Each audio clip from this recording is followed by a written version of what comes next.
আমরা সহিংসতায় বিশ্বাসী নই, আমরা সন্ত্রাসে বিশ্বাসী নই, তবে আমাদেরও বাংলাদেশে সম্মানের সাথে বেঁচে থাকার অধিকার আছে।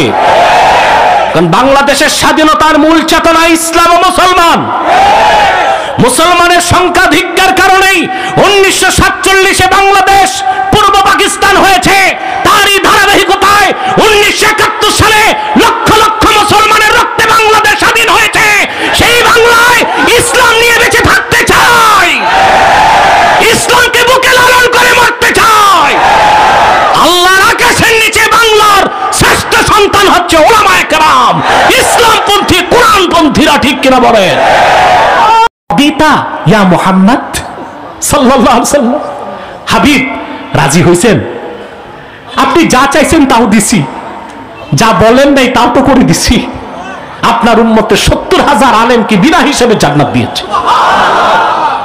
আপনার উম্মতের কবিরা গুনাহগার তাদেরকে আমি তওবা ছাড়া মাফ করছি। এটা আবু দাউদের হাদিস। শাফাআতি লিআহলিল কাবাইরি মিন উম্মতি, আমার উম্মতের কবিরা গুনাহগারের জন্য আল্লাহ আমার সুপারিশ কবুল করবেন। আমরা আহলুস সুন্নাহ ওয়াল জামাআ, আমরা আহলুস সুন্নাহ ওয়াল জামাআ, জনপুর, ফুরফুরা, উলামায়ে দেওবন্দ সবাই আমরা রাসূলুল্লাহ শাফাআতকে বিশ্বাস করি। খারিজিদের উত্তরসূরিরাই রাসূলুল্লাহ শাফাআতকে বিশ্বাস করে না। এবং আমি উদাত্ত কণ্ঠে বলছি, আল্লাহ রাসূলের শাফাআতকে সামগ্রিকভাবে যারা অস্বীকার করে তাদেরকে মুসলমান বলার কোনো সুযোগ নাই। আল্লাহ তাআলা কোরআন কারীমের শুরুতেই বলেন হুদাল্লিল মুত্তাকিন। ইমাম রাজি এখানে তাফসীর করেন হুদা ইউফিদু মা'না ইসমিল ফাইল। এই ইসমে মাসদারটি ইসমে ফাইলের অর্থ দিবে, অর্থাৎ হুদাল্লিল মুত্তাকিন, হাদিন লিল মুত্তাকিন। কোরআন হচ্ছে মুত্তাকিগণের জন্য পথ প্রদর্শক। বলেন সুবহানাল্লাহ। কে বলেছেন? কোরআন কারীম শুধু মুত্তাকিগণের জন্য পথ প্রদর্শক নয়, আল্লাহ বিভিন্ন জায়গায় কথাটি বলেছেন সকল মুসলমানের জন্য পথ প্রদর্শক। শুধু মুসলমানের জন্য পথ প্রদর্শক নয়, যত মানুষ আছে সকল গোত্রের, বর্ণের, বংশের মানুষের জন্য কোরআন পথ প্রদর্শক। ঠিক কি না? যেমন আল্লাহ তাআলা বলেন وَنَزَّلْنَا عَلَيْكَ الْكِتَابَ تِبْيَانًا لِكُلِّ شَيْءٍ وَهُدًى وَرَحْمَةً وَبُشْرَى لِلْمُسْلِمِينَ। আল্লাহ রাব্বুল আলামিন বলেন মুহাম্মদ সাল্লাল্লাহু আলাইহি ওয়াসাল্লাম, এই কোরআন আপনার উপর আমি নাজিল করেছি তিবিয়ানাল লিকুল্লি শাই, সব কিছু সুস্পষ্ট ব্যাখ্যা হিসেবে। সব কথা যেখানে আছে, আকাশের উপরের কথা, তার নিচের কথা, জমিনের উপরের কথা, তার নিচের কথা, ইহকালীন কল্যাণ এবং পরকালীন মুক্তির জন্য যত কথা আছে সব আমি আল্লাহ পাক সূক্ষ্মাতি সূক্ষ্মভাবে, পুঙ্খানুপুঙ্খভাবে কোরআনে বয়ান করে দিয়েছি। ওয়া হুদা ওয়া রাহমা ওয়া বুশরা লিল মুসলিমিন, পৃথিবীর সব মুসলমানের জন্য কোরআন সুসংবাদের বাহন এবং রহমতের কান্ডার এবং পথ প্রদর্শনকারী। বলেন সুবহানাল্লাহ। তাহলে আমরা দেখতে পাচ্ছি কোরআন হুদাল্লিল মুত্তাকিন এবং কোরআন হুদাল্লিল মুসলিমিন। ঠিক কিনা? প্রশ্ন আসে, বাকি যারা মানুষ আছে পৃথিবীতে, যে বর্ণের হোক, বংশের হোক, কি আস্তিক কি নাস্তিক, কি ডানপন্থী কি বামপন্থী, কি শ্বেতাঙ্গ কি কৃষ্ণাঙ্গ, কি সংশয়বাদী কি অবিশ্বাসী, তাদের জন্য কি কোরআন পথ প্রদর্শক নয়? জোরে বলেন। জবাব আল্লাহ দিয়েছেন, শাহরু রমাদানাল্লাযী উনজিলা ফীহিল কুরআনু হুদাল লিন-নাসি ওয়া বায়্যিনাতিম মিনাল হুদা ওয়াল ফুরকান। এই কোরআন হুদাল লিন-নাস, পৃথিবীর সকল যুগের, দেশের, বর্ণের, বংশের মানুষের জন্য কোরআন হচ্ছে পথ প্রদর্শনকারী, হেদায়েতকারী। বলেন সুবহানাল্লাহ। কয়টি কথা পেলাম? হুদাল্লিল মুত্তাকিন, হুদাল্লিল মুসলিমিন, হুদাল্লিন নাস। ঠিক কিনা? প্রশ্ন আসে কেন? আল্লাহ তাআলা তো শুরুতেই বলতে পারতেন হুদাল্লিন নাস, সব মানুষের জন্য পথ প্রদর্শক। সেখানে তো মুসলিম আছে, অমুসলিম আছে, হিন্দু বৌদ্ধ খ্রিস্টান সবাই আছে। তা না বলে তিনি কথাটিকে ক্লাসিফাইড, শ্রেণীবিন্যাস কেন করেছেন? প্রশ্ন আসে না? বলেন। এই জবাব দিতে যে বিশ্ববরণ্য মুফাসসির ইমামে বায়জাবি রাহমাতুল্লাহ লেখেন, পৃথিবীর সমস্ত মানুষ আল্লাহর কোরআন থেকে যতটুকু হেদায়েত লাভ করবে, উপকার লাভ করবে, তার চেয়ে বেশি উপকার লাভ করবে বিশ্বাসীগণ, মুসলমানগণ। আর যারা মুত্তাকি হয়ে যাবে তারা আল্লাহর কোরআনের 16 আনা উপকার ও কল্যাণ পেয়ে যাবে। এখন বলুন আমাদের কি হতে হবে? শুধু মানুষ আছি তাতে চলবে, না মুসলিম হতে হবে? শুধু মুসলিম হলে চলবে, না মুত্তাকি হতে হবে? সুবহানাল্লাহি বিহামদি। আল্লাহ যেন আমাদের প্রত্যেককে মুত্তাকি হিসেবে কবুল করে নেন, বলেন আল্লাহুম্মা আমিন। পাশাপাশি প্রশ্ন আসে, যা ইমামে বায়জাবি সুয়ালে মুকদ্দারের জবাব দিয়েছেন, কোরআন তো সবার জন্য পথ প্রদর্শক, তারপরও কোরআনের হেদায়েত থেকে যে বঞ্চিত হবে তার ক্ষেত্রে আমাদের ফায়সালা কি? হেদায়েত থেকে বঞ্চিত হচ্ছে না মানুষ? এটার জবাবে ইমাম বায়জাবি লেখেন, কোরআন কারীম হচ্ছে কাগজা সালেহ, অতি উত্তম বেহেশতের খোরাক, জান্নাতি খাবার তুল্য, অনেক দামি খাবার, ভালো জিনিস। সবার তো সহ্য হয় না, বরদাস্ত হয় না, সবাই খেতে পারে না, পারে? এটার আবার চমৎকার উদাহরণ দিয়েছেন জালালউদ্দিন রুমি রাহমাতুল্লাহি আলাইহি তার কিতাবে। তিনি বলেন, গল্পের আকারে তিনি বলেন, বাগদাদের পার্শ্ববর্তী অঞ্চলে শহরতলিতে ছিল আত্তারদের আস্তানা। আত্তার বলা হয় যারা আতর তৈরি করে এবং বিক্রি করে, বুঝলেন? তাদের দোকানপাট ছিল বাগদাদ শহরে। আর শহরতলিতে ছিল চামড়া ব্যবসায়ী, চামার যারা চামার, তাদের বাড়িঘর। কোথায় আত্তার, কোথায় চামার, পার্থক্য আছে না? একদল কি, আরেকদল চামড়া ব্যবসায়ী। চামড়ার যে কি গন্ধ তা আপনাদের নতুন করে বুঝাবার দরকার নাই। বুড়িগঙ্গা ঘুরলেই আগে আমরা ট্যানারির বিশ্রী উৎকট গন্ধে অস্থির হয়ে যেতাম, ঠিক কিনা? চামারদের সর্দার চামারদেরকে নসিহত করেছে, তোমরা ভুল ক্রমেও বাগদাদ শহরে গেলে আত্মার যারা আতর ব্যবসায়ী তাদের দোকানের কাছে যাবা না। এক যুবক চামার, তার কৌতূহল হলো, শুনি আতর দামি জিনিস, এই ভালো জিনিসের কাছে যেতে কেন নিষেধ করছে সর্দার? এর থেকে তার কৌতূহল বাড়ল, সে হেঁটে হেঁটে আতরের দোকানের কাছে চলে গেছে। আর যেই মিসকুল আম্বার আতরের গ্রান তার নাকে ঢুকছে, অমনিতে সে বেহুশ হয়ে পড়ে গেছে। আতর ব্যবসায়ীরা দৌড়ে আসছে, তার সেবা শুশ্রূষা করছে। কি ব্যাপার, সুস্থ মানুষটা অজ্ঞান হয়ে গেল কেন? ওই চামারের স্ত্রী খুঁজতে খুঁজতে চলে এসেছে, দূরে দাঁড়ায় বলে, ভাই সব, তোমরা যত তার কাছে যাবা আতর ব্যবসায়ীরা, তার জ্ঞান আরো ফিরবে না। বলে কেন? বলে আমরা হচ্ছি জাতে চামার, মিসকুল আম্বার এত দামি আতরের গ্রান আমাদের সহ্য হয় না। ভুলক্রমে সে চলে এসেছে, আতরের গ্রানে হুঁশ হারায় ফেলছে। বলে তো কি করতে হবে? বলে পচা চামড়ার একটা টুকরা পাঠাচ্ছে, এটা তার নাকে ধরলেই তার জ্ঞান ফিরবে।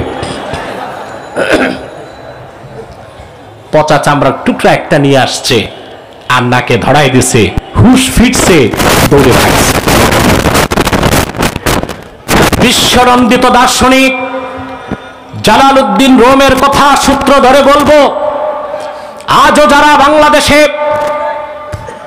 বাক স্বাধীনতার দোহাই দিয়ে, মুক্ত চিন্তার দোহাই দিয়ে পশ্চিমাদের গোলামি করে, ইসলামের কালজয়ী সুমহান আদর্শের বিরোধিতা করে কোরআন ও ইসলামকে বাদ দিতে চায়, তারা নিকৃষ্ট চামার সদৃশ মানুষ ছাড়া আর কিছু হতে পারে না।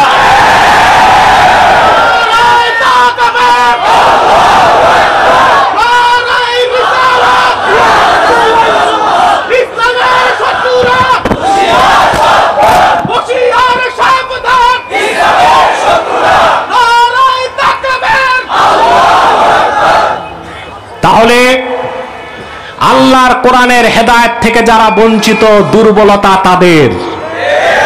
কোরআন শরীফের কোনো দুর্বলতা নাই। ওনারা আবার মাঝে মধ্যে কোরআন শরীফ স্টাডি করে, কায়দা বগদাতিটা পড়ে নাই, কোরআন শরীফ চর্চা করে। বলে আমরাও তো কোরআন হাদিস পড়ি। জিজ্ঞেস করা হয় একটু কায়দা বগদাতিটা পড়েন, তাও কিন্তু পারবে না। এত সহজ কোরআন শরীফ পড়া আর বুঝা, তাহলে মাদ্রাসা কি দরকার? গিরিশচন্দ্র সেন কোরআন কারীমের অনুবাদ করেছে, আমরা জানি, ঠিক কিনা? মনে রাখবেন, সে প্রথম বাংলা অনুবাদক নয়। হিন্দুরা আমাদেরকে ভুল ইতিহাস শিখিয়েছে। কোরআন শরীফের প্রথম বাংলা অনুবাদক বাংলাদেশের মৌলভী আব্দুর রহমান বসুনিয়া। সপ্তম অনুবাদক ছিল গিরিশচন্দ্র সেন। অনুবাদ করতে যেও তাকে আরবি ভাষা পড়তে হয়েছে 17 বছর। কত বছর? জোরে বলেন। আর ওনারা বুদ্ধিজীবী হয়ে গেছে, মানে এতই সহজ ভাবতেছে কোরআন শরীফ পড়বে আর বুঝে যাবে। কোরআন বুঝতে বুদ্ধিতে চলবে না, জ্ঞান লাগবে, হিকমা। তোমরা যেই বুদ্ধি মাথায় রাখো তার চেয়ে অনেক বেশি বুদ্ধি বানরের মাথায় আছে, হনুমানের মাথায় আছে, বাবুই পাখির আছে, মৌমাছির আছে। বুদ্ধি আছে বলেই তো মৌচাক বানায়, বাবুই তার ঘর বানায়, বানর বান্দ্রামি করে। কোরআন বুঝতে বুদ্ধিতে চলবে না, বুদ্ধির ফলাফল ভালো হয় না। বুদ্ধি যত বাড়ে মাথার চুল তত পড়ে। তারপর এক সময় দেখা যায় সাফা চাট স্টেডিয়াম। আমি চিন্তা করে দেখছি মাথার বাইরেও কিছু নাই, ভিতরেও কিছু নাই, ঠিক কিনা? বাইরেও কিছু নাই, ভিতরেও কিছু নাই। এই কোরআন থেকে উপকার নিতে হিকমা লাগবে, ইলম, ওটা ভিন্ন জিনিস, ঠিক কিনা বলেন? তাহলে আমরা কি বুঝলাম? কোরআন কারীম সবার জন্য পথ প্রদর্শক, মুত্তাকিদের জন্য পথ প্রদর্শক, সকল মুসলমানের জন্য পথ প্রদর্শক, সকল মানুষের জন্য পথ প্রদর্শক, ঠিক কিনা বলুন? তাহলে আমাদেরকে এখন কি হতে হবে? জোরে বলেন। আল্লাহ তাআলা মুত্তাকি কাকে বলা হয় চিন্তা করেছেন? 6666 খানা আয়াতের মধ্যে আল্লাহ তাআলা বিভিন্ন জায়গায় মুসলমানের বিভিন্ন বিশেষণ উল্লেখ করেছেন, ঠিক কিনা? কোথাও উম্মতে মুহাম্মাদীকে বলেছেন মুমিনিন, কোথাও মুসলিমিন, কোথাও মুহসিনিন, কোথাও মুখলিসিন, কোথাও মুখলাসিন, কোথাও জাহিদিন, কোথাও আবিদিন, কোথাও সালেহিন। কিন্তু প্রথম যে বিশেষণটা মুমিনের উল্লেখ করেছেন সেটা হলো হুদাল্লিল মুত্তাকিন। মুমিনের প্রথম বিশেষণটা তিনি নিয়েছেন মুত্তাকিন। কি নিয়েছেন? প্রশ্ন হলো সে মুত্তাকি হবেন কি করে? যখন কোনো ব্যক্তি ঈমানকে লালন করে সে মুমিন, যখন কেউ শিরক এবং কুফরকে লালন করে সে কাফের ও মুশরিক, যখন কোনো ব্যক্তি তাকওয়াকে হৃদয়ে ধারণ করে তারই নাম মুত্তাকি। এখন তাকওয়া কাকে বলে? কোরআন শরীফে 6টা জিনিসকে আল্লাহ তাকওয়া বলেছেন। কয়টা? জোরে বলেন। 1, আল্লাহ তাআলা খাশিয়াতকে, ভয়কে তাকওয়া বলেছেন। যেমন আল্লাহ রাব্বুল আলামিন সূরা লুকমানে 33 নম্বর আয়াতে আল্লাহ তাআলা বলেন, ইয়া আইয়ুহান নাসুত্তাকু রাব্বাকুম ওয়াখশাউ ইয়াওমান লা ইয়াজজি ওয়ালিদুন আন ওয়ালাদিহি ওয়ালা মাওলুদুন হুয়া জাজিন আন ওয়ালিদিহি শাইআ। এখানে আল্লাহ তাআলা ইত্তাকু রাব্বাকুম ওয়াখশাউ, এখানে তাকওয়া বলতে আল্লাহ বুঝিয়েছেন খাশিয়াতকে, আল্লাহর ভয়কে। সূরা ফাতাহে 26 নম্বর আয়াতে আল্লাহ তাআলা ঈমানকে তাকওয়া বলেছেন। ঈমানকে কি বলেছেন? যেমন আল্লাহ তাআলা বলেন, ফাআনজালাল্লাহু সাকিনাতাহু আলা রাসূলিহি ওয়া আলাল মুমিনিন ওয়া আলজামাহুম কালিমাতাত তাকওয়া। আল্লাহ পাক তার রাসূল মুহাম্মদ সাল্লাল্লাহু আলাইহি ওয়াসাল্লামের উপর এবং সাহাবায়ে কেরামের উপর সাকিনা নাজিল করেছেন এবং রাসূল করিম সাল্লাল্লাহু আলাইহি সাল্লামের সোহবতের কারণে সাহাবায়ে কেরামকে তাকওয়ার উপর প্রতিষ্ঠিত করেছেন। এখানে তাকওয়া মানে ঈমান। তাকওয়া মানে কি? আবার আল্লাহ তাআলা তাওবাকে তাকওয়া বলেছেন সূরাতুল আরাফ 96 নম্বর আয়াতে। আল্লাহ রাব্বুল আলামিন বলেন, ওয়ালাউ আন্না আহলাল কুরা আমানু ওয়াত্তাকাউ লাফাতাহনা আলাইহিম বারাকাতিম মিনাস সামাই ওয়াল আরদ ওয়ালাকিন কাযযাবু ফাআখাযনাহুম বিমা কানু ইয়াকসিবুন। ওয়ালাউ আন্না আহলাল কুরা আমানু ওয়াত্তাকাউ আই আমানু ওয়া তাবু, যদি জনপদের মানুষগুলো ঈমান আনতো, তওবা করত। এখানে তাকওয়ার অর্থ কি ভাই? কথা বলেন। জনপদের মানুষ যদি ঈমান আনতো, তওবা করত, আমি সেই জনপদের মানুষের জন্য আকাশ ও জমিনের বরকতের সব দরজা খুলে দিতাম। এটার প্রমাণ পান আপনারা যে ঈমানদার ঈমান চর্চা করলে, তওবা করলে আল্লাহ যে বরকত রাখেন, এটার প্রমাণ পান? সেটার প্রমাণ আমরা পেয়েছি করোনা পরিস্থিতিতে। করোনায় সারা দুনিয়া বিপর্যস্ত হয়েছে, একটি মুসলিম রাষ্ট্র বিপর্যস্ত হয় নাই। কিছুটা পানিশমেন্ট হয়েছে, কিন্তু পশ্চিমারা যেভাবে মার খেয়েছে করোনায়, ওই রকম আযাব গজব একটি মুসলিম রাষ্ট্রে আল্লাহ তাআলা দেন নাই। তার উজ্জ্বল উদাহরণ হচ্ছে আমাদের বাংলাদেশ, যেই দেশটিতে লোক আছে 17,46,00,000। কত? ছোট্ট একটা দেশ, 17,46,00,000 মানুষ এই দেশে বসবাস করে। সেই দেশে করোনায় কতটুকু ক্ষতি হয়েছে। যুক্তরাষ্ট্রে যেখানে লক্ষ লক্ষ মানুষ মরেছে, ইউরোপে আমেরিকায় মানুষের মৃত্যু, লাশের মিছিল দেখেছে মানুষ, বাংলাদেশে করোনায় সেই পরিস্থিতি হয় নাই। এই যে বাংলাদেশ করোনার আযাব থেকে রক্ষা পেয়েছে, তার অর্থনৈতিক প্রবৃদ্ধি ঘটেছে, এটা সরকারের কোনো কৃতিত্ব নয়, এটা আল্লাহর কোরআনের বরকত।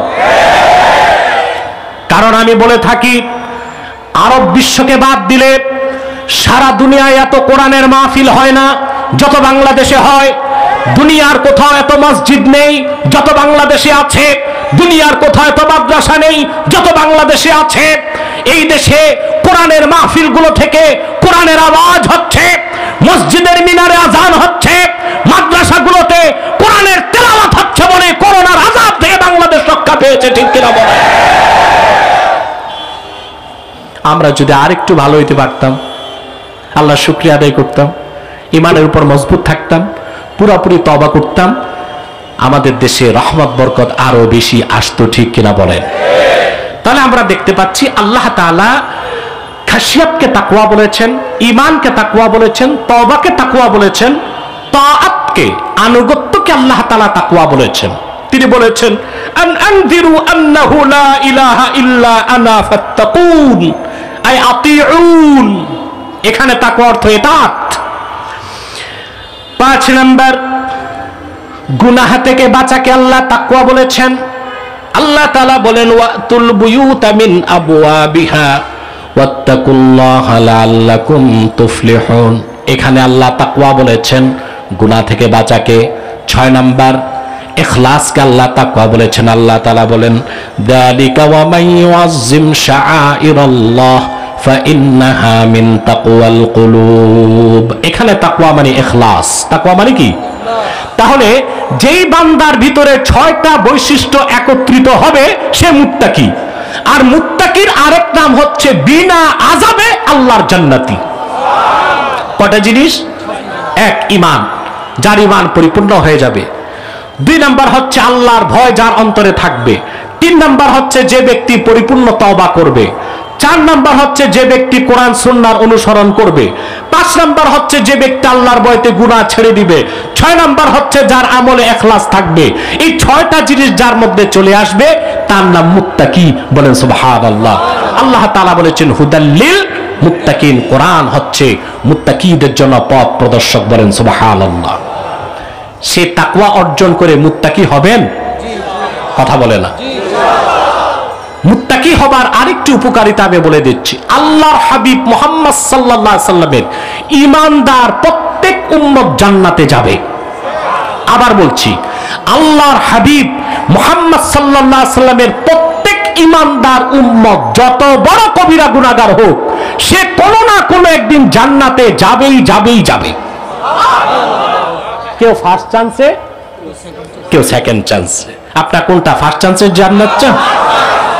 যদি আপনাদের ভ্রমণ বিলাস থাকে যে একটু ফার্স্ট চান্সে জাহান্নামে যে দেখি নিলাম আবু জেহেল আবুল হাব কই আছে, সাক্ষাৎ করে পরে তো জান্নাতে যাবই, এরকম শখ নাই তো? রাসূলুল্লাহর প্রত্যেক উম্মত জান্নাতে যাবে এতে সন্দেহ আছে? এটা আল্লাহ তাআলার সাথে তার হাবিবের চুক্তি হয়ে গেছে। চুক্তিনামা কোরআন শরীফে আছে। চুক্তিনামা কোথায়? আল্লাহ রাব্বুল আলামিন বলেন, ওয়ালা সাউফা ইউতিকা রাব্বুকা ফাতারদা, এত দিবেন, এত কথা আপনার শুনবেন যে আপনি রাসূল রাজি হয়ে যাবেন। সুনান আবি দাউদ সাক্ষী, আল্লাহর হাবিব বলেছেন, সাহাবীরা শোনো, কাল হাসর ময়দানে, কিয়ামতে, পরকালে আমি রাসূল যতক্ষণ রাজি না হব আল্লাহ আমাকে দিতেই থাকবেন। একটা আসতে বললেন সুবহানাল্লাহ। আল্লাহর হাবিব বললেন, সাহাবীরা সাক্ষী থাকো, আমি রাসূল তোমাদের সঙ্গে ওয়াদা করে যাই, লা আরদা ওয়া ওয়াহিদুম মিন উম্মতি ফিন্নার, আমার একজন কালেমা পড়েছে এমন উম্মত যতক্ষণ জাহান্নামে থাকবে আমি রাসূল রাজি হব না। সুবহানাল্লাহ। সাব্বির বসে যান, একদম বসে যান, স্টেজ ক্লোজ। রাতও বেশি হয়ে গেছে, আমি খুব দ্রুত সামনের দিকে বাড়তেছি ইনশাআল্লাহ। তাহলে রাসূলুল্লাহর প্রত্যেক উম্মত জান্নাতে যাবে কিনা? কেউ ফার্স্ট চান্সে, কেউ সেকেন্ড চান্স। আমরা কোনটা চাই, সেকেন্ড চান্স না ফার্স্ট চান্স? জান্নাতীরা জান্নাতে চলে যাবে, জাহান্নামীরা জাহান্নামে। আল্লাহ তার হাবিবকে ডাক দিয়ে বলবেন, হাল রাদিতা ইয়া মুহাম্মদ সাল্লাল্লাহু আলাইহি ওয়াসাল্লাম, হাবিব রাজি হইছেন? আপনি যা চাইছেন তাও দিছি, যা বলেন নাই তাও তো করে দিছি। আপনার উম্মতের 70,000 আলেমকে বিনা হিসেবে জান্নাত দিয়েছে। আপনার উম্মতের কবিরা গুনাহগার তাদেরকে আমি তওবা ছাড়া মাফ করছি। এটা আবু দাউদের হাদিস। শাফাআতি লি আহলিল কাবাইর মিন উম্মতি, আমার উম্মতের কবিরা গুনাহগারের জন্য আল্লাহ আমার সুপারিশ কবুল করবেন। আমরা আহলুস সুন্নাহ ওয়াল জামাআ, আমরা আহলুস সুন্নাহ ওয়াল জামাআ, জনপুর, ফুরফুরা, উলামায়ে দেওবন্দ সবাই আমরা রাসূলুল্লাহ শাফাআতকে বিশ্বাস করি। খারিজিদের উত্তরসূরিরাই রাসূলুল্লাহ শাফাআতকে বিশ্বাস করে না। এবং আমি উদাত্ত কণ্ঠে বলছি, আল্লাহ রাসূলের শাফাআতকে সামগ্রিকভাবে যারা অস্বীকার করে তাদেরকে মুসলমান বলার কোনো সুযোগ নাই। কারণ ইবনে হাজার আসকালানির ফাতাওয়া, ইন্নাল আখবারা বি শাফাআতিন নবী সাল্লাল্লাহু আলাইহি ওয়াসাল্লাম ক্বাদ বালাগা হাদ্দাত তাওয়াতুর, রাসূলুল্লাহ যে শাফাআত করবেন, সুপারিশ করবেন, এই হাদিসগুলো মুতাওয়াতিরের দরজা লাভ করেছে। আর মুতাওয়াতির হাদিস অস্বীকারী মুসলমান হতে পারে না। আমরা রাসূলুল্লাহ শাফাআতকে বিশ্বাস করি, ঠিক কিনা বল? আল্লাহ বলবেন, হাবিব সবই তো শুনলাম, এখনো রাজি হন নাই কেন? আল্লাহর হাবিব বললেন, আল্লাহ তাআলা আমার দিন ইসলামের কালেমা বিশ্বাস করেছে, আমল নামায় একটাও শিরক নাই, কুফর নাই, কবিরা গুনার কারণে জাহান্নামে জ্বলছে, আমার এমন উম্মত এখনো তো জান্নাত পায় নাই, আমি রাহমাতুল লিল আলামিন কেমন করে রাজি হয়ে যাব? আল্লাহ পাক মালিককে ডেকে বলবেন, রে মালিক, আমার হাবিবের সঙ্গে আমার ওয়াদা, যতক্ষণ আমার হাবিব রাজি না হন আমি ওনার কথা শুনতেই থাকবো। তুমি জাহান্নামের দরজা খুলে দাও। আমার হাবিবের রক্ত ঝরা দিন ইসলামের কালেমা একবার যারা মুখে উচ্চারণ করেছে, অন্তরে বিশ্বাস করেছে, তাদের সবাইকে জাহান্নাম থেকে নিষ্কৃতি দিয়ে আমার জান্নাতে ঢুকায় দাও। মালিক ডেকে বলবেন, ইয়া রাসূলুল্লাহ, ইয়া হাবিবাল্লাহ, আপনার হাবিবের ইমানদার উম্মত, কি বলবো মুসলমান, রাসূলুল্লাহর উম্মতে মুহাম্মাদি যদি হইতে পারেন, আর কোনো কারণে যদি জাহান্নামে যান, ওখানেও জাহান্নামেও আপনি ভিআইপি ব্যবস্থা পাবেন। সুবহানাল্লাহ। অর্থাৎ জাহান্নামে কাফের মুশরিক যেখানে থাকবে আপনি ওখানে থাকবেন না। সুবহানাল্লাহ বলবেন না? বাহ, ঘুমে ঘুমে সুবহানাল্লাহ বলতেছেন। কে কে ঘুমান একটু হাতটা উঠান না দেখি।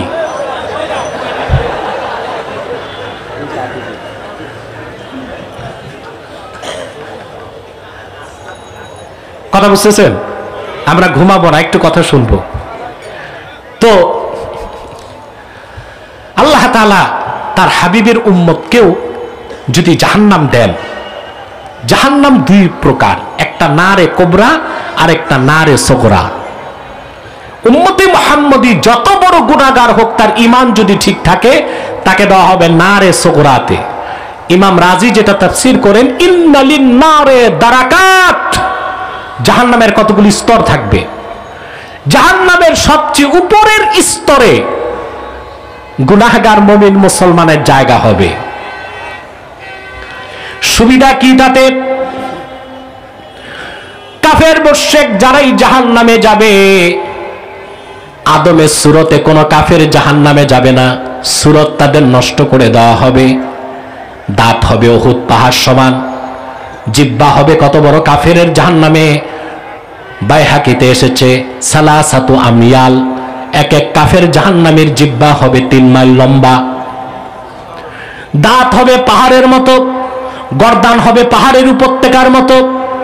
আদমের সুরতে কোনো একটি কাফের মুশরিককে আল্লাহ তাআলা জাহান্নাম দিবেন না, কিন্তু রাসূলুল্লাহর উম্মতকে এত বেশি আমার আল্লাহ ভালোবেসেছেন, যদি গুনার কারণে জাহান্নামে যায় তাদের সুরতটা আল্লাহ বিকৃত করবেন না। আদমের সুরতে তারা জাহান্নামে যাবে, তাদের হাঁটু পর্যন্ত জ্বলবে, কোমর পর্যন্ত জ্বলবে, সিনা পর্যন্ত জ্বলবে। ওয়ালা তাকুলুন নারু সুওয়ারাহুম, কিন্তু কোন একজন মুসলমানের চেহারায় আল্লাহর জাহান্নামের আগুন লাগবে না। এই হচ্ছে উম্মতে মুহাম্মদীর শান। সুবহানাল্লাহ। রাসূলুল্লাহর উম্মত মুসলমান হিসেবে জাহান্নামে গেলেও তার প্রটোকল কি হবে? ভিন্ন হবে।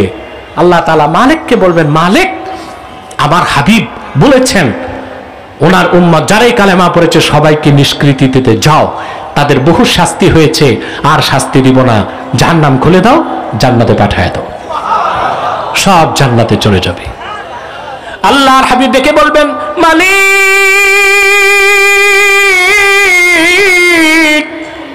রাদিতু, রাজি হয়ে গেলাম, তোমার সাত জাহান্নামের কোথাও আমার রক্ত ঝরা কালেমা বিশ্বাস করেছে এমন একজন উম্মত নাই।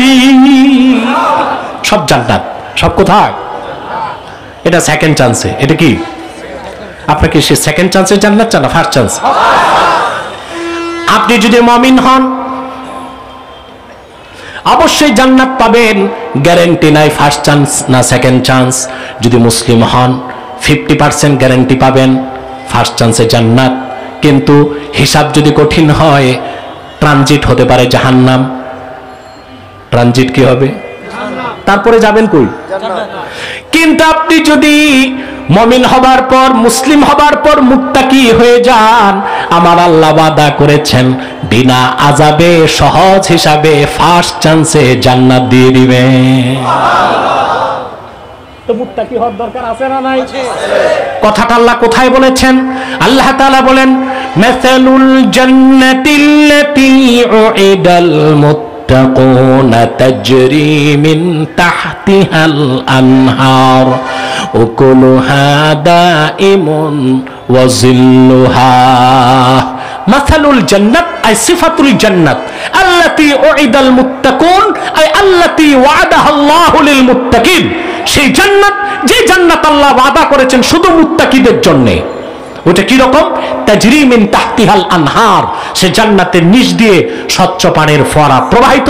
উকুলুহা দাইম, সে জান্নাতের খাদ্য চিরস্থায়ী। ও জিল্লুহা, ছায়াটাও চিরস্থায়ী। আল্লাহ ওয়াদা করেছেন বিনা আযাবে মুত্তাকি বান্দাদেরকে সে জান্নাত দিবেন। আমি আমার আলোচনায় এখন আপনাদের বার্তা কি দিব, মেসেজ কি নিয়ে যাবেন? 2 দিন আলোচনা শুনেছেন, বক্তারা রসালো বক্তব্য রেখেছে, অনেক মজা পেয়েছেন আপনারা, ঠিক কিনা বলেন? কিন্তু 2 দিন মাহফিল থেকে কি মেসেজ নিয়ে বাড়িতে যাবেন, বার্তা কি নিয়ে যাবেন, তা কি পেয়েছেন কিনা আমি জানি না। আমি বার্তাটা দিচ্ছি, জীবনের সকল ক্ষেত্রে সর্বাবস্থায় আপনার চিন্তা চেতনার কেন্দ্রবিন্দু হবে আখিরাত। আপনার শিক্ষা জীবন, সাংস্কৃতিক জীবন, পরিবার জীবন, রাজনৈতিক জীবন, অর্থনৈতিক জীবন, জীবনের সকল ক্ষেত্রে প্রতিটি কদম ফেলার আগে আল্লাহর ভয় অন্তরে লালন করতে হবে, ঠিক কিনা বলেন? আমরা কিন্তু বাংলাদেশের মানুষ মুত্তাকি চিনি না।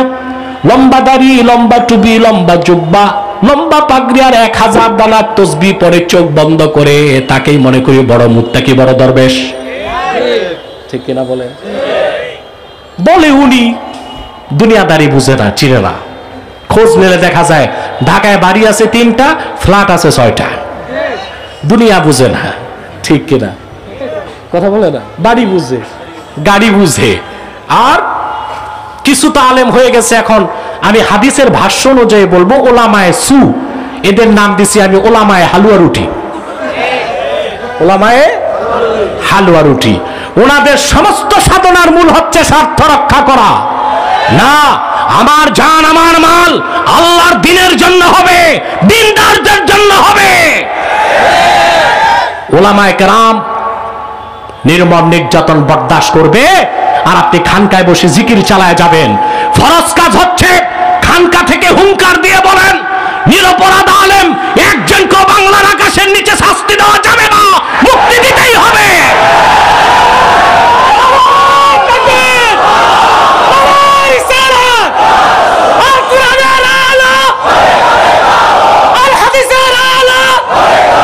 আমার দেশে দেখতে পাই 7 খুনের নিকৃষ্ট হত্যাকারীর হাতে করা থাকে, রশি থাকে না।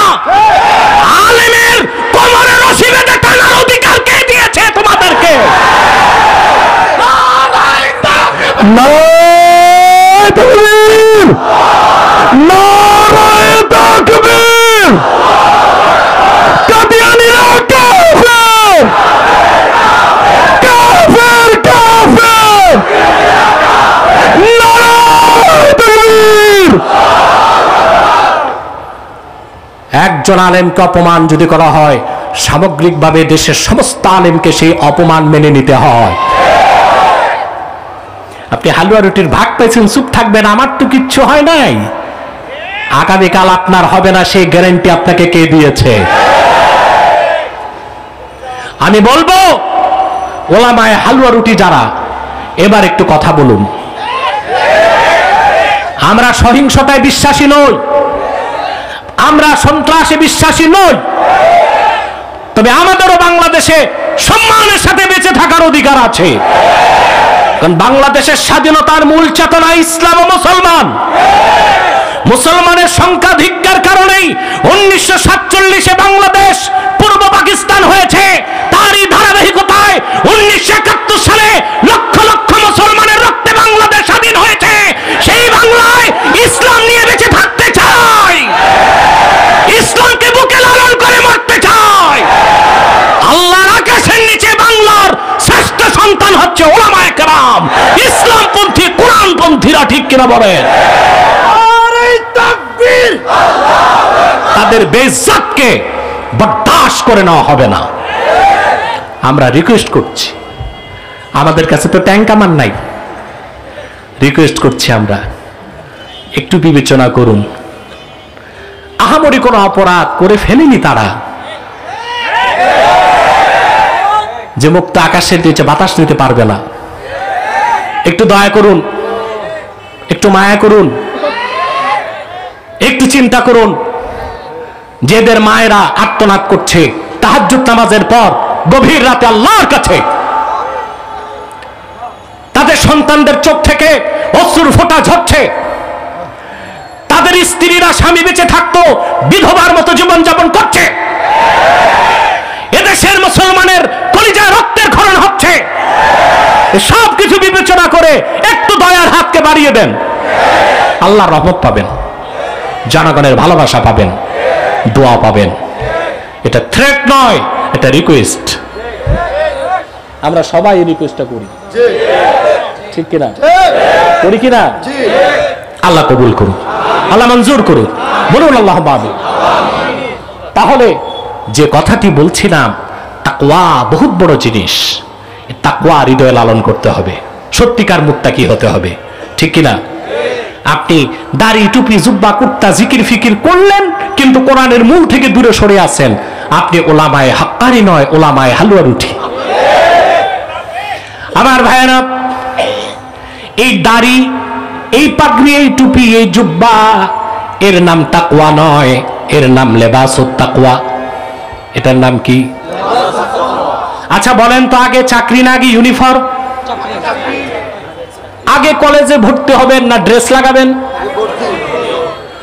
যার ঈমান নাই, আল্লাহর ভয় অন্তরে নাই, তার দাড়ি আছে, টুপি আছে, জুব্বা কুর্তা সব আছে, কিন্তু তার তাকওয়া নাই, লেবাস আছে।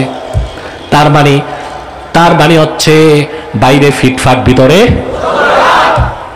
ঠিক কিনা বলে? এই যে দাড়ি, এটা লেবাসুত তাকওয়া, তাকওয়ার পোশাক, এটা লাগবে, টুপিটা লাগবে, জুব্বাটা লাগবে, কিন্তু আগে তো চাকরি, ওটা হচ্ছে তাকওয়া। ওই তাকওয়া কি দাড়ি টুপিতে? সুবহানাল্লাহ বলবেন না? আল্লাহর হাবিব সাহাবা একরামকে লক্ষ্য করে বললেন, আত-তাকওয়া হাহুনা, আত-তাকওয়া হাহুনা, আত-তাকওয়া হাহুনা, ফাশারা ইলা সাদরিহি সালাসা মাররাত। আল্লাহর হাবিব সাহাবা একরামকে বললেন, শোনো, তাকওয়া এখানে, তাকওয়া এখানে, তাকওয়া এখানে। আল্লাহর হাবিব এই কথা বললেন 3 বার, আর ওনার নূরময় সিনা মুবারকের দিকে আঙ্গুলে ইশারা করলেন 3 বার। অর্থাৎ বাম বুকের 2 আঙ্গুল নিচে একটা গোশতের টুকরা আছে, ওখানে যখন আল্লাহর ভয় চলে আসে, ঈমান চলে আসে, ইখলাস চলে আসে, কয়টা জিনিস? মুত্তাকি হতে কয়টা জিনিস? ওখানে যখন তওবা আসবে, ঈমান আসবে, খাশিয়াত আসবে, ইখলাস আসবে, 6টা গুণ চলে আসবে, লোকটি মুত্তাকি হয়ে যাবে। তার মূল হচ্ছে মাখাফাতুল্লাহ, আল্লাহর ভয় যখন অন্তরে চলে আসবে, ঠিক কিনা বলেন? আজ আল্লাহকে যখন মানুষ হৃদয় থেকে ভয় পাবে, তখন সে আর চুরি করবে না, সন্ত্রাস করবে না, খাদ্যে ভেজাল মিশাবে না, খুন খারাপি করবে না। আজকে আমার দেশের ক্রাইসিস কি? 2টা ক্রাইসিস, একটি হচ্ছে দুর্নীতি, আর একটি হচ্ছে সন্ত্রাস। একটি দুর্নীতি, আরেকটি কি? সহিংসতা, ঠিক কিনা বলে? আছে বাংলাদেশে? এখন তো ঢাকায় বের হয়েছে কিশোর গ্যাং, 12 থেকে 14 বছরের বালক অস্ত্র হাতে নিয়ে হুমকি দেয় মানুষকে, চাঁদাবাজি করে, আর সারা রাত নেশা করে ভূত হয়ে পড়ে থাকে।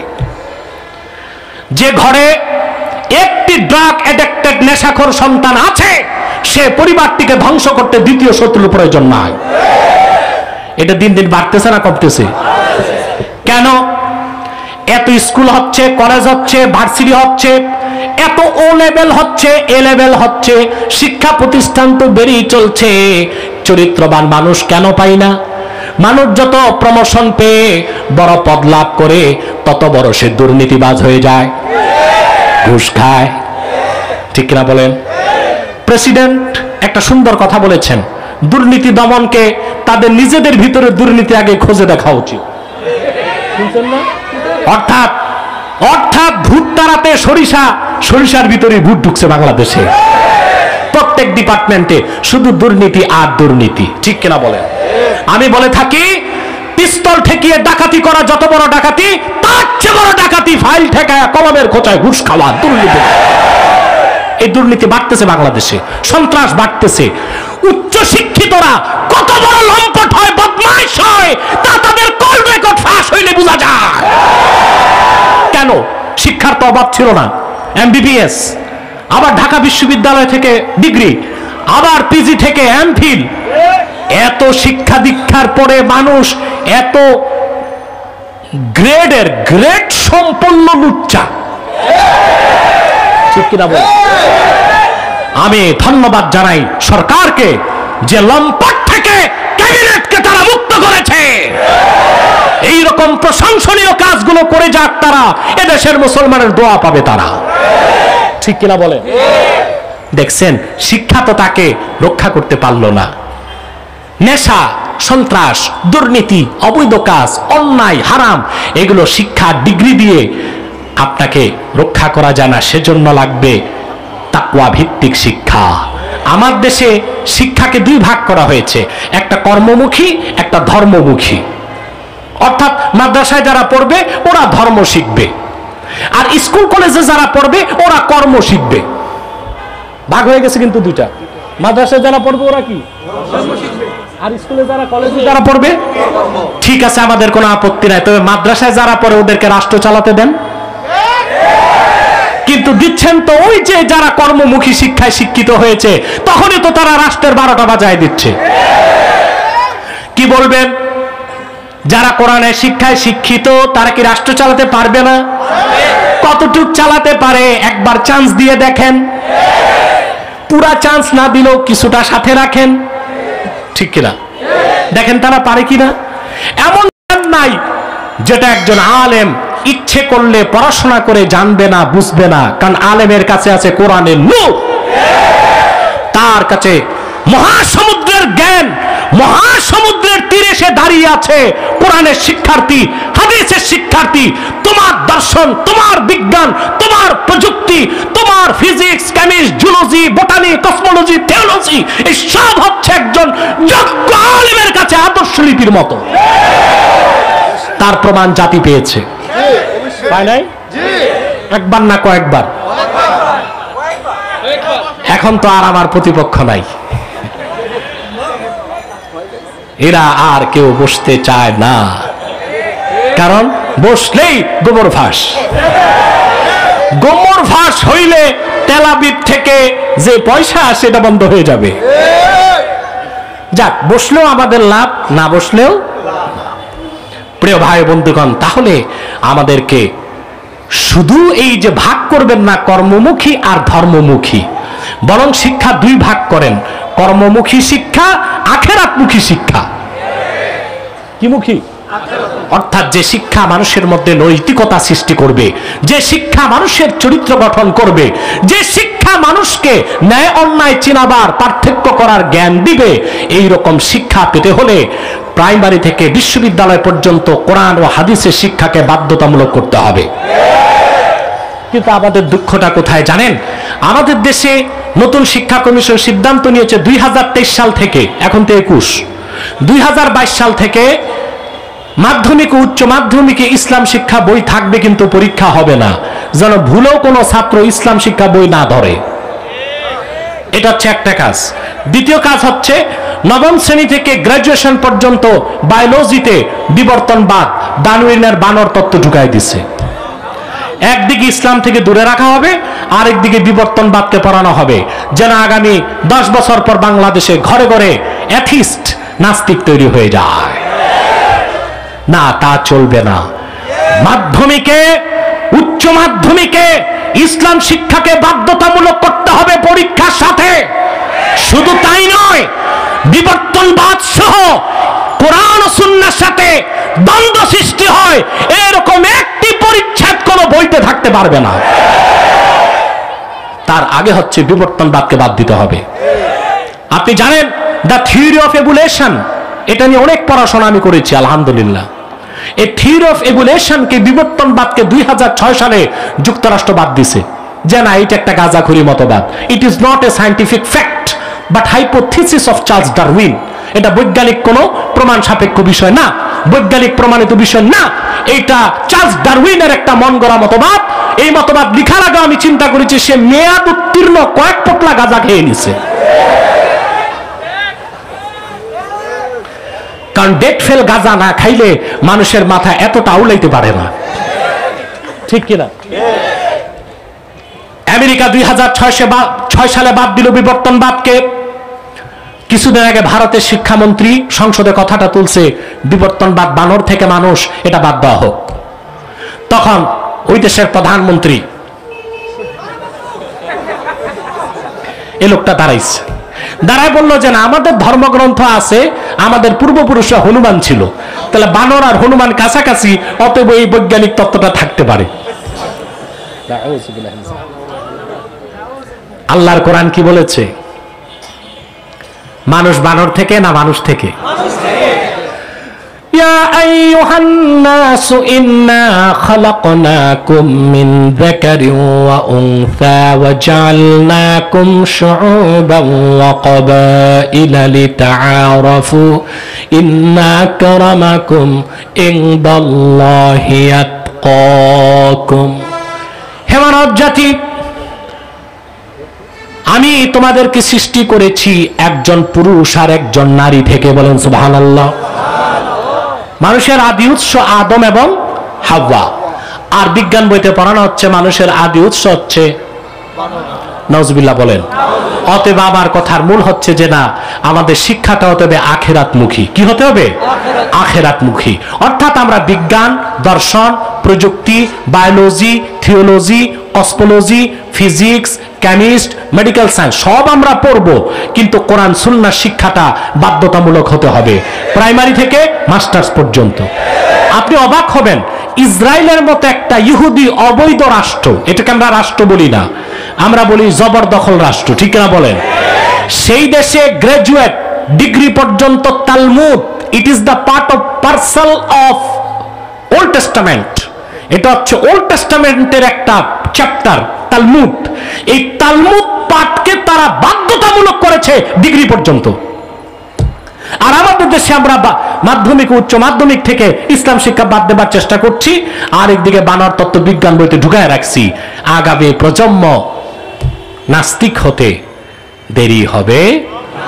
আমি দেখেছি আসার সময় গোয়েন্দা সংস্থান অনেক লোক আছে, এনএসআই, ডিজিএফআই, ইন্টেলিজেন্ট ব্রাঞ্চের যারা আছেন, আপনাদেরকে অনুরোধ করব আমাদের মেসেজ গভর্নমেন্টের উচ্চ পর্যায়ে পৌঁছে দিন। আমরা চাই বাংলাদেশের মানুষ বিজ্ঞান প্রযুক্তি শিখানো হোক, এটা দরকার আছে, কিন্তু কোরআন ও হাদিসের সিলেবাসকেও প্রাইমারি থেকে মাস্টার্স পর্যন্ত বাধ্যতামূলক করতে হবে। এটা কি আপনারা চান? আল্লাহ কবুল করুক, বলুন আল্লাহুম্মা আমিন। যারা বলেন আল্লাহুম্মা আমিন। তাকওয়া বা আল্লাহর ভয়টাই মানুষকে অপরাধ থেকে বাঁচাতে পারে। আপনি তাকওয়ার শিক্ষা দেন, কোরআন হাদিসের শিক্ষা দিয়ে তাদেরকে পরকালমুখী করেন বাচ্চাদেরকে, তারা কোনোদিন ড্রাগ হাতে নিবে না, কিশোর গ্যাং হবে না, ছিনতাই রাহাজানি হবে না। হবে বলেন? সারা বাংলাদেশে দেখেন তো, মাদ্রাসার ছাত্র সারা বাংলাদেশে 2 জন খুঁজে পাবেন না যে ড্রাগ অ্যাডিক্টেড, নেশার সাথে জড়িত পাবেন। কিশোর গ্যাংয়ের 1 জন সদস্য মাদ্রাসায় পড়ে পাবেন? কথা বলেন। ধর্ষণ বাংলাদেশে বেড়ে গেছে। একটি মাদ্রাসার ছাত্র ধর্ষণ করেছে বাংলাদেশে দেখান তো? কারা করছে? স্কুল কলেজের ছাত্ররা করছে। তাদের এটা কোনো দোষ না। তাদের যে কর্মমুখী শিক্ষায় শিক্ষিত করা হয়েছে, সেই শিক্ষা ছাত্রদের ভোগবাদী বানিয়েছে। কি বানিয়েছে? ভোগবাদী। ওই শিক্ষার উদ্দেশ্য হচ্ছে দুনিয়াতে মৌজ করো, মাস্তি করো, ভোগ করো, আনন্দ করো, তোমার তো একটাই জীবন। আর ইসলাম বলে না, জীবন 2টা, একটা দুনিয়ায় আর একটা আখেরাতে। আমরা হচ্ছি পরজাগতিক, আর যারা ম্যাটারিয়ালিস্ট, সেকুলারিস্ট, তারা ইহজাগতিক। তারা মনে করে সব আনন্দ সুখ দুঃখ দুনিয়ায় শুরু, দুনিয়ায় শেষ। আমরা বলি না, আল্লাহর ভয় আমাদের অন্তরে আছে, আল্লাহর সামনে আমাদের দাঁড়াতে হবে। আল্লাহ পাক বলেছেন, ফাআম্মা মান খাফা মাকাম রাব্বিহি ওয়া নাহান নাফসা আনিল হাওয়া ফাইন্নাল জান্নাতা হিয়াল মাওয়া। আর যে ব্যক্তি কাল কিয়ামতে আল্লাহর সামনে দাঁড়াবার ভয় অন্তরে পোষণ করলো, আর তার মন যাচাইলো, তার থেকে নিজকে রক্ষা করলো, পরকালে আল্লাহর বেহেশত হলো তার বাড়ি। সুবহানাল্লাহ বলেন। ওয়া আম্মা মান তাগা ওয়া আথারাল হায়াতাদ দুনিয়া ফাইন্নাল জাহিমা হিয়াল মাওয়া। আর পরকালে দুনিয়াতে যে সীমা লঙ্ঘন করবে, আখিরাতকে ভুলে থাকবে, জাহান্নাম হলো তার বাড়ি। আমরা আল্লাহর কোরআনের পূর্ণাঙ্গ অনুসরণ করতে চাই, তাকওয়া ভিত্তিক জীবন গঠন করতে চাই। রাজি আছেন? ব্যক্তি জীবন, সমাজ জীবন, রাষ্ট্র জীবনের প্রতিটি পর্যায়ে তাকওয়াকে আমরা চর্চা করতে চাই। বলুন আল্লাহুম্মা আমিন। সাদাকাল্লাহুল আযীম ওয়া সাদাকা রাসূলুহুন নবিয়ুল কারীম ওয়া নাহনু আলা যালিকা মিনাশ শাহিদিন ওয়াশ শাকিরিন ওয়ালহামদুলিল্লাহি রাব্বিল আলামিন। ইউটিউবার তোমরা দাঁড়ায় গেলা কেন? বসো। অন্তত আমি যতক্ষণ আছি মাইক ধরার তো অনুমতি নাই।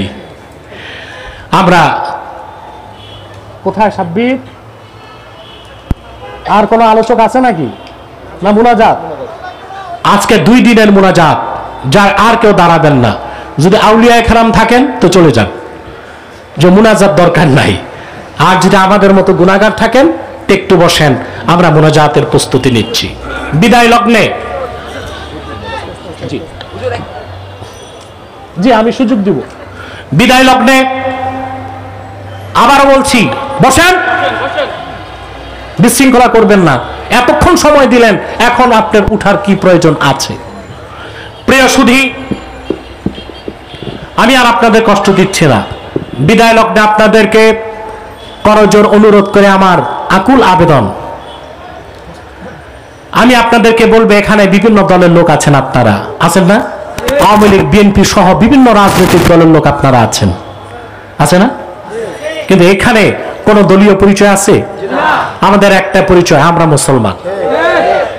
আমি আপনাদেরকে তাহরিকে খাতমে নবুয়ত বাংলাদেশের পক্ষ থেকে করজোর অনুরোধ করছি, আমাদের একটি কথা মনে রাখতেই হবে, মাসলাক যার যার, ইসলাম সবার, দল যার যার, বাংলাদেশ সবার। 3টি ইস্যুতে আমরা ঐক্যবদ্ধ হয়ে যাব। ইসলামের সুমহান স্বার্থ রক্ষায়, বাংলাদেশের ইসলামের সুমহান স্বার্থ রক্ষায়, মুসলমানদের সকল মৌলিক দাবি দাওয়া অধিকার আদায়ে, আর বাংলাদেশের স্বাধীনতা সার্বভৌমত্বকে অক্ষুণ্ণ রাখার ইস্যুতে আমরা সকল দলের মুসলমান ঐক্যবদ্ধ হয়ে যাব। এই ক্ষেত্রে কে কোন মাসলাক তা আমরা দেখব না, কে কোন দল তা আমরা দেখব না। পারবেন? ইসলাম, মুসলমান ও বাংলাদেশের স্বাধীনতার বিরুদ্ধে বাংলাদেশে কাজ করে যাচ্ছে 2টি অমুসলিম সম্প্রদায়। তার মধ্যে একটি হচ্ছে কুখ্যাত কাদিয়ানী সম্প্রদায়। নিঃসন্দেহে তারা কাফের এবং অমুসলিম। তাদেরকে যারা কাফের বলবে না, তারাও কাফের। কারণ তারা আল্লাহর আখিরি নবী নূর নবী মুহাম্মদ সাল্লাল্লাহু আলাইহি সাল্লামকে আল্লাহর শেষ নবী হিসেবে বিশ্বাস করে না। চিল্লায় বলেন নাউজুবিল্লাহ। তারা কি? জোরে বলেন। তাদেরকে যারা কাফের বলবে না, তারা কি? তারা মানুষকে ধোঁকা দিতে মুসলমানদের মতো দাড়ি রাখে, টুপি লাগায়, নামও রাখে। তাই বলে কি মুসলমান হবে? দাড়ি রাখলেই কেউ যদি মুসলমান হতে পারত, তো রবীন্দ্রনাথ ঠাকুরের চেয়ে বড় মুসলমান কে হইত? সে কে মুসলিম ছিল না মুসলিম? সামনে চলে যায়। মুসলিম ছিল না মুসলিম? তারপরে নাম রাখলে মুসলমান হওয়া যায়? বোতল ভর্তি পেশাব, এক শয়তান উপরে লেবেল লাগায় দিছে শরবত, সোজা বসে। ওটা কি শরবত হবে? ভিতরে কি? তদ্রুপ কাদিয়ানীরা মুসলিম। আব্দুল আউয়াল আব্দুস সামাদ আর মুবাশশির আলী কবির চৌধুরী নাম রাখার দ্বারা তারা মুসলমান হতে পারে না। ভাইয়ের আমার, বন্ধুরা আমার, আমার আল্লাহ ও নূর নবী আমার মুহাম্মদ সাল্লাল্লাহু আলাইহি ওয়াসাল্লামের ইসলাম ও কোরআনের হাজার হাজার হাজার বছর পরে বর্তমান ভারতের কুখ্যাত পাঞ্জাবের গুরুদাসপুরের কাদিয়ানে ইংরেজ আমলে এক শয়তান নবুয়ত দাবি করছে। চিল্লায় বলেন নাউজুবিল্লাহ। শয়তানটার নাম রেখেছিল তার বাপ মির্জা গোলাম আহমদ কাদিয়ানী। সাবধান, তাকে গোলাম আহমদ বলা যাবে না, কারণ গোলাম আহমদ অর্থ আহমদ এর গোলাম। সে ছিল কুখ্যাত কাফের। কোন কাফের গোলাম আহমদ এর গোলাম হতে পারে না। আর সে ছিল কুখ্যাত কাফের, ইংরেজদের পাঁচাটা গোলাম। সে গোলাম আহমদের গোলাম ছিল না, সে ছিল কুখ্যাত শয়তানের কুখ্যাত গোলাম। কাদিয়ানের কাজ্জাব, মিথ্যা নবুয়তের দাবিদার মির্জা গোলাম শয়তান কাদিয়ানির উপর গজব এসেছে 1908 সালে। যখন গজব এসেছে, কাদিয়ানের কাজ্জাব, মিথ্যা নবুয়তের দাবিদার মির্জা গোলাম শয়তান কাদিয়ানি 1908 সালে ধ্বংস হয়ে কুখ্যাত জাহান্নামের কুখ্যাত কুকুরে পরিণত হয়েছে। তার অনুসারীরাও ধ্বংস হয়েছে। বর্তমানে কিছু কাদিয়ানি বাংলাদেশে আছে। সরকারি দল, বিরোধী দল, সব দলই ঘাপটি মেরে বসে আছে।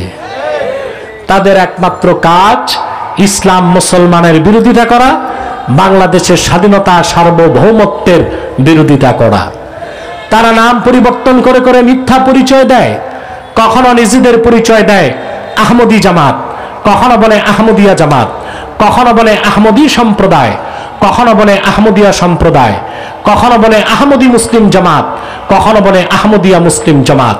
সাবধান, যত কাদিয়ানি ছিল আছে থাকবে, তারা কেউ আহমদী জামাত নয়, আহমদিয়া জামাত নয়, আহমদী সম্প্রদায় নয়, আহমদিয়া সম্প্রদায় নয়, আহমদী মুসলিম জামাত নয়, আহমদিয়া মুসলিম জামাত নয়।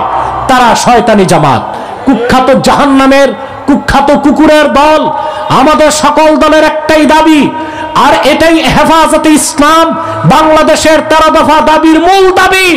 অনতি বিলম্বে স্বাধীন বাংলায় শয়তান কাদিয়ানীদেরকে রাষ্ট্রীয়ভাবে অমুসলিম ঘোষণা করতেই হবে, করতেই হবে, করতেই হবে। এই দাবি আদায়ে যদি জানমাল দিতে হয়, কারা কারা প্রস্তুত আছেন হাত তুলে দেখা।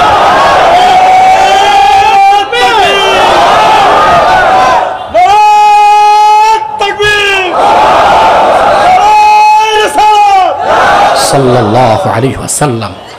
প্রিয় সুধী, আজ মনে পড়ে আল্লামা হাফেজ জুনায়েদ বাবুনগরী রহমতুল্লাহর কথা। মৃত্যু তিনি শিরক কুফরের বিরুদ্ধে কাজ করে গিয়েছেন। আপোষহীন এতটা উদার মনের মানুষ বাংলাদেশে আমি দেখি নাই। যত বড় আলেম তত বড় মন। আল্লাহ তাকে বেহেশতে উঁচু মাকাম দান করুন। বলুন আল্লাহুম্মা আমিন, আল্লাহুম্মা আমিন।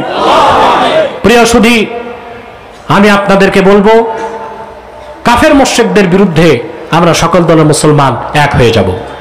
পারবো তো ইনশাআল্লাহ? পারবো তো ইনশাআল্লাহ? কাদিয়ানীদের কোনো পণ্যদ্রব্য ধরবেন না, কিনবেন না। প্রাণ, সিজান, আরএফএল এর পণ্য এগুলো তাদের, প্রথম আলো এগুলো তাদের পত্রিকা, ডেইলি স্টার, কালের কণ্ঠ এগুলো তাদের। এগুলো ধরবেন না, কিনবেন না, বেচবেন না। মনে থাকবে? মনে থাকবে? আরেকটি অমুসলিম সম্প্রদায় বাংলাদেশে কাজ করছে ইসলাম মুসলমানের বিপক্ষে, বাংলাদেশের স্বাধীনতার বিরুদ্ধে। সেটা হচ্ছে ঈসাঈ তরিকা। এটা খ্রিস্টানদের একটা দল। এটার পুরা নাম হচ্ছে ঈসাঈ তরিকাভুক্ত মুসলমান, আসলেই খ্রিস্টান। এখন বাংলাদেশে তাদের সংখ্যা 9.5 লক্ষ পার হয়েছে। তারা মানুষকে ধোঁকা দেয়, বেঈমান বানায়, বলে তুমি মুসলমান, তবে তুমি ঈসার উম্মত মুসলমান। ঈসার উম্মত মুসলমান না খ্রিস্টান? এদের ব্যাপারে সাবধান থাকবেন। এদের বিরুদ্ধে অনেক কাজ করেছে আমাদের ভাই মাওলানা হাফেজ জুবায়ের, তিনি এখন বাইরে নাই। দোয়া করি আল্লাহ তাদের প্রত্যেককে মুক্ত আকাশের নিচে উন্মুক্ত শ্বাস নেবার সুযোগ দিক। আরেকটি ফেরকার ব্যাপারে না বললেই নয়, সেটা হিজবুত তাওহীদ। এটা আরেকটা গোমরা। এটা সরাসরি মোসাদ কর্তৃক নিয়ন্ত্রিত। স্কুল কলেজের ছাত্রদেরকে তারা বিভ্রান্ত করছে। আপনারা সাবধান থাকবেন যেন তারা এলাকায় ঢুকে মানুষকে ফিতনা করতে না পারে। পারবেন তো ইনশাআল্লাহ?